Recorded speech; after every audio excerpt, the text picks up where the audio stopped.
زرمبش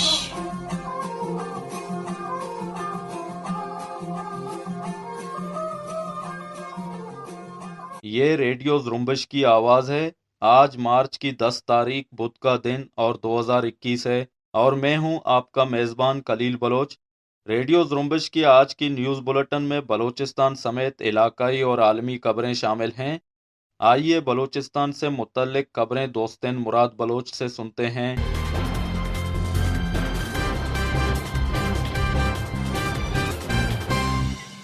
بندوبست پاکستان سندھ کے دارالحکومت کراچی میں ایک گاڑی پر مسلح افراد کے حملے کے نتیجے میں ایک چینی باشندہ سمیت 2 افراد زخمی ہوئے ہیں۔ فائرنگ کا واقعہ لیاری بغدادی میں پیش آیا، جہاں سالڈ ویسٹ مینجمنٹ کی گاڑی پر فائرنگ کی گئی۔ ڈی آئی جی ساؤتھ کے مطابق فائرنگ کرنے والے 2 افراد تھے۔ مسلح ملزمان موٹر سائیکل پر سوار تھے، جبکہ چینی باشندہ ایریا وزٹ پر آیا ہوا تھا۔ ڈی آئی جی سعود کا مزید کہنا تھا کہ گاڑی میں ڈرائیور اور چینی باشندے کا ترجمان بھی موجود تھے۔ بلوچستان لبریشن فرنٹ کے ترجمان میجر گوہرام بلوچ نے چینی باشندے پر حملے کی ذمہ داری قبول کرتے ہوئے کہا ہے کہ لیاری کے علاقے بغدادی میں سرمچاروں نے چینی شہری کو نشانہ بنایا جو حکومتی پیرول پر تھا اور Sindh solid waste management board کے فیلڈ ایریا کے دورے پر تھا۔ میجر گوہرام بلوچ کا کہنا تھا کہ چین کی بلوچستان میں براہ راست مداخلت اور پاکستان کی جابرانہ پالیسیوں میں شرکت داری کسی بھی صورت قبول نہیں، لہٰذا مقامی افراد سامراجی چینی باشندوں سے دور رہے۔ ایک اور بیان میں میجر گوہرام بلوچ نے قادر ولد پیرک نامی ریاستی مخبر کو گرفتار، تفتیش اور اقبال جرم کے بعد ہلاک کرنے کی ذمہ داری قبول کرتے ہوئے کہا ہے کہ قادر ولد پیرک آواران کے مختلف علاقوں خاص کر کولوا میں بلوچ سرمچاروں کا تعاقب کرنے کے ساتھ ساتھ قابض فوج کے ساتھ کئی آپریشنوں میں رہنمائی کا کام کرتا تھا۔ مستوں کے علاقے اسپرنجی میں قابض پاکستان کے کاؤنٹر ٹیررزم ڈپارٹمنٹ کے جعلی مقابلے میں قتل کیے گئے 5 افراد کی شناخت ہو گئی ہے۔ ریڈیو زرمبش کو ملنے والی اطلاعات کے مطابق جعلی مقابلے میں قتل کیے گئے تمام افراد پہلے سے ہی قابض پاکستانی فورسز اور خفیہ اداروں کے تحویل میں تھے، جنہیں گزشتہ روز بلوچ مسلح آزادی پسند تنظیم کے ارکان قرار دے کر جعلی مقابلے میں قتل کیا گیا۔ اطلاعات کے مطابق قتل کیے گئے سمیع اللہ پرکانی اور جمیل احمد پرکانی، جن کا تعلق ایک ہی خاندان سے ہے، دونوں کو رواں سال 18 جنوری کو کوئٹہ میں مشرقی بائی پاس پر ریاستی ادارہ ایگل اسکواڈ نے دوران چیکنگ گرفتار کر کے سی ٹی ڈی کے حوالے کر دیا تھا۔ ایگل فورس نے دعویٰ کیا تھا کہ مذکورہ افراد سے دستی بم برآمد ہوئے ہیں۔ جمیل احمد پرکانی اور سمیع اللہ پرکانی کے خلاف FIR بھی درج کی گئی تھی۔ قتل کیے جانے والے دیگر 3 افراد میں عارف مری اور اس کا کزن یوسف مری بھی شامل ہیں، جن کا بنیادی تعلق بولان کے علاقے جالڑی سے ہے، جنہیں نیو کاہن کوئٹہ سے جبری طور پر لاپتہ کیا گیا تھا، اور تیسرے شخص کی شناخت شاہ نظر کے نام سے ہوئی ہے، جس کو ریاستی اداروں نے ایک جارحیت کے دوران حراست میں لیا تھا۔ بلوچ نیشنل موومنٹ کے مرکزی ترجمان نے قابض پاکستانی ادارے CTD کے ہاتھوں جعلی انکاؤنٹر میں 5 زیر حراست افراد کے قتل پر کہا ہے کہ یہ تمام افراد جبری گمشدگی کا شکار ہو کر کئی مہینوں سے ریاستی اداروں کے زندانوں میں قید تھے۔ انہیں اذیت گاہوں سے نکال کر شہید کیا گیا۔ بلوچ نیشنل موومنٹ کے ترجمان کا کہنا تھا کہ یہ عمل پاکستانی بربریت کا انتہائی گھناؤنا چہرہ دنیا کے سامنے عیاں کرتا ہے۔ انہوں نے مزید کہا کہ اب تک قابض پاکستان ہزاروں بلوچ نوجوانوں کو دوران حراست قتل کر کے ان کی لاشیں پھینک چکا ہے۔ یہ واقعہ اسی سلسلے کی کڑی ہے۔ انہوں نے کہا کہ ایک طرف قابض ریاست لاپتہ افراد کی برآمدگی اور رہائی کی یقین دہانی کرا رہا ہے، اور دوسری طرف لاپتہ افراد کو جعلی انکاؤنٹر اور جعلی مقابلوں میں مار کر قتل و غارت گری کر رہی ہے۔ قابض پاکستانی اداروں کے ہاتھوں سندھ سے جبری طور پر لاپتہ طالب علم عرفان جتوئی کی لاش برآمد ہوئی ہے۔ سندھ پولیس نے دعویٰ کیا ہے کہ عرفان جتوئی پولیس مقابلے میں مارا گیا۔ دوسری طرف سندھ میں لاپتہ افراد کی بازیابی کے لیے کام کرنے والی تنظیم voice for missing persons of Sindh نے کہا ہے کہ عرفان جتوئی کو 10 فروری 2021 کو پاکستانی ایجنسیوں، رینجرز اور پولیس نے سندھ یونیورسٹی سے گرفتاری کے بعد جبری طور پر لاپتہ کیا تھا، جسے سکر پولیس اور پاکستانی ایجنسیوں نے جھوٹے پولیس مقابلے میں مار دیا ہے۔ Voice for missing persons of Sindh نے عرفان جتوئی کی ماورائے عدالت قتل کے خلاف احتجاج کا اعلان کیا ہے۔ خضدار میں مسلح افراد نے ایک حمام پر فائرنگ کر کے ایک شخص کو زخمی کر دیا ہے۔ فائرنگ کی وجہ معلوم نہیں ہو سکی ہے۔ مچ میں پیش آنے والے ایک ٹریفک حادثے میں ایک ہی خاندان کے 4 افراد ہلاک اور خواتین و بچوں سمیت 8 افراد زخمی ہوئے۔ بختیار آباد میں 2 گاڑیوں کے تصادم میں 2 افراد جان کی بازی ہار گئے ہیں جبکہ 6 افراد کے زخمی ہونے کی اطلاع ہے۔ نصیر آباد میں غیرت کے نام پر 2 افراد کو قتل کیا گیا جن میں ایک خاتون بھی شامل ہے۔ 8 مارچ کو عالمی یوم خواتین بلوچستان بھر میں منایا گیا۔ اس دن کی مناسبت سے مختلف علاقوں میں سیمینارز اور ریلیاں منعقد کی گئی۔ اس سلسلے میں کیچ کے مرکزی شہر تربت میں HRCP کے زیر اہتمام SPO اور NRSP کے تعاون سے ملا فاضل حال SPO میں تقریب منعقد کیا گیا۔ تقریب میں خواتین کے علاوہ دیگر مکاتب فکر کے لوگوں نے بڑی تعداد میں شرکت کی۔ تقریب کے دوران شاہینہ شاہین اکیڈمی آف آرٹس کی جانب سے پینٹنگ کی نمائش بھی کی گئی۔ تقریب سے مقررین نے خطاب کرتے ہوئے عالمی یوم خواتین کے تاریخی پس منظر اور بلوچستان میں عورتوں کے مسائل پر روشنی ڈالی۔ اسی طرح کیچ کے تحصیل بلیدہ کے علاقے الندور میں عالمی یوم خواتین کے موقع پر منشیات کے خلاف ریلی نکالی گئی۔ ریلی میں خواتین اور بچوں کی بڑی تعداد نے شرکت کی۔ احتجاج میں شریک خواتین نے کہا کہ ہم اپنے بچوں کی خاطر نکلے ہیں جن کو منشیات کے ذریعے تباہ کیا جا رہا ہے۔ ریلی کے شرکا الندور کے سڑکوں پر نعرے بازی کرتے ہوئے حکومت سے مطالبہ کیا کہ منشیات کی روک تھام کے لیے حقیقی معنوں میں کارروائی کی جائے۔ بلوچستان کے مرکزی شہر کوئٹہ میں عورت الائنس کوئٹہ کے زیر اہتمام ایک ریلی نکالی گئی جہاں ریلی کے شرکا نے ہاتھوں میں پلے کارڈز اور بینرز اٹھائے سماجی انصاف پدرشاہی کے خلاف نعرے بازی کی، جبکہ خواتین نمائندوں نے شرکا سے خطاب کرتے ہوئے کہا کہ ہم مرد کے نہیں بلکہ سوچ کے خلاف لڑ رہے ہیں جو عورت کو کمتر سمجھتی ہے۔ انہوں نے کہا کہ عورت اس سماج کا حصہ ہے اور معاشرے میں عورت کے کردار کو مسترد نہیں کیا جا سکتا، جبکہ DWF بلوچستان کی طرف سے منعقد کیے گئے کانفرنس میں DWF بلوچستان کے آرگنائزر فاطمہ ایڈوکیٹ خلجی اور خالدہ قاضی نے خطاب کرتے ہوئے کہا کہ ہماری جدوجہد مساوات پر مبنی معاشرے کی تشکیل تک جاری رہے گی۔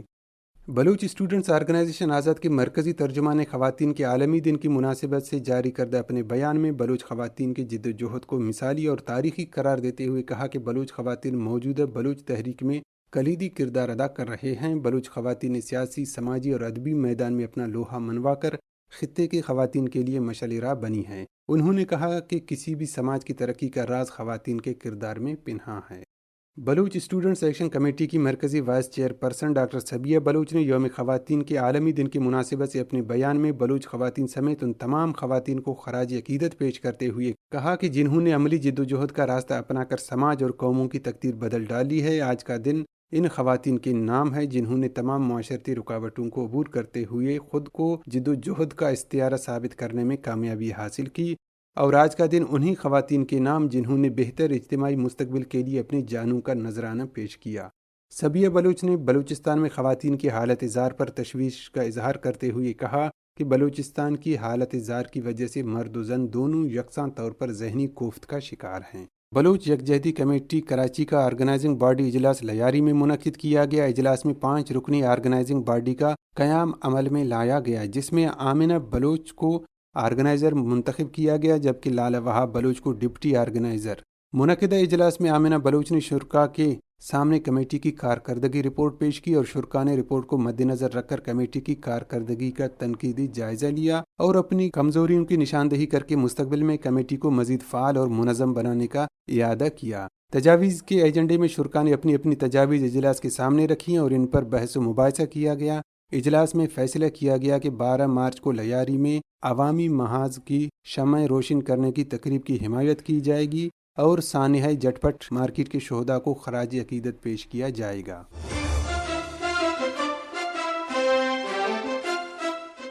اب پیش خدمت ہیں علاقائی اور عالمی خبریں۔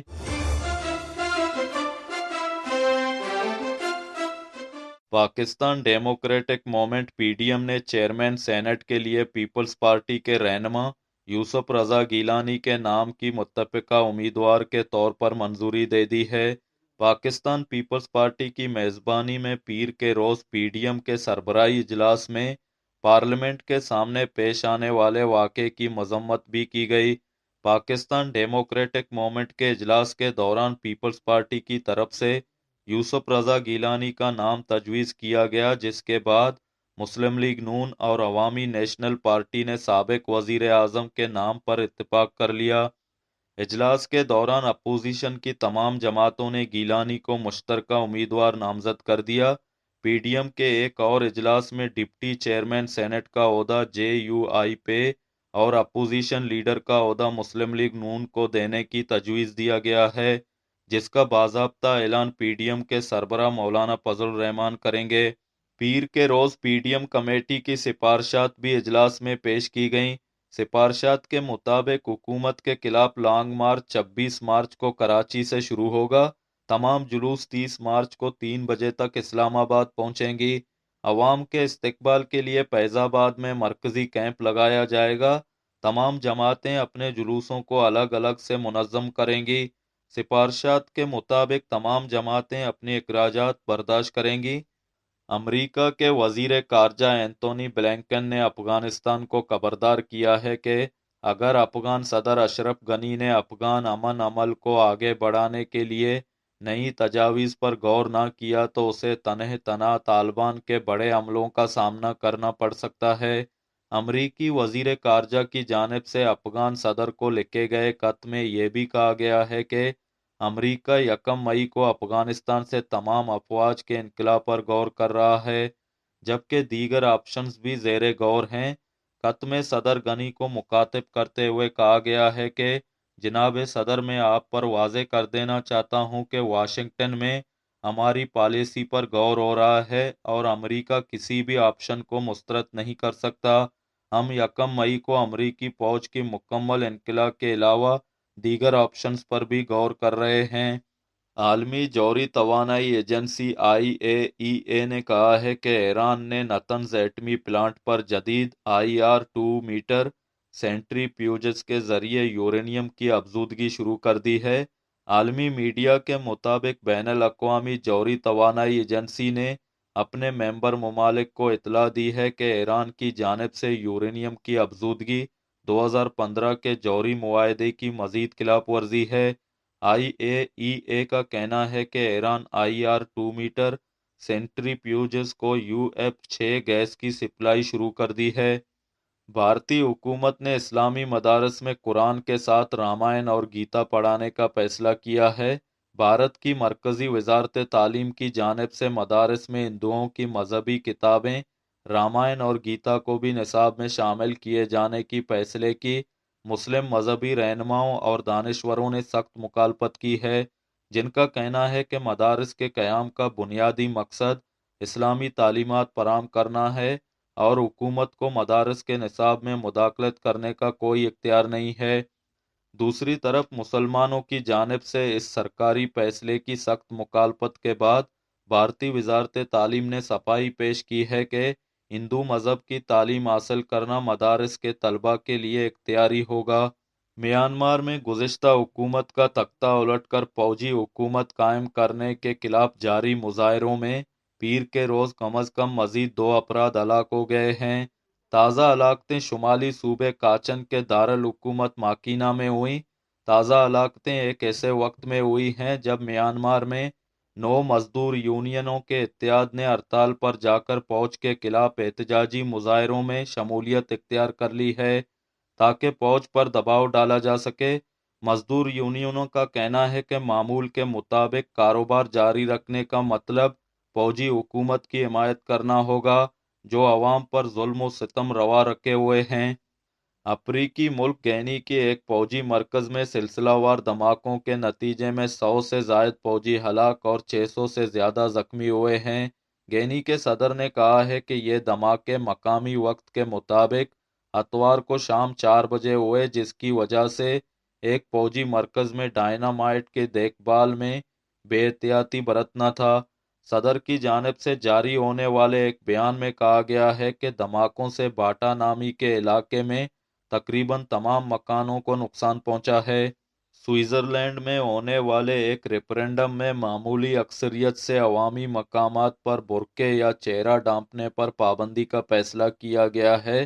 اتوار کو عوامی مقامات پر برقعے یا نقاب سے متعلق ہونے والے ریفرنڈم میں 51% سوئس شہریوں نے برقعے پر پابندی کے حق میں ووٹ دیا۔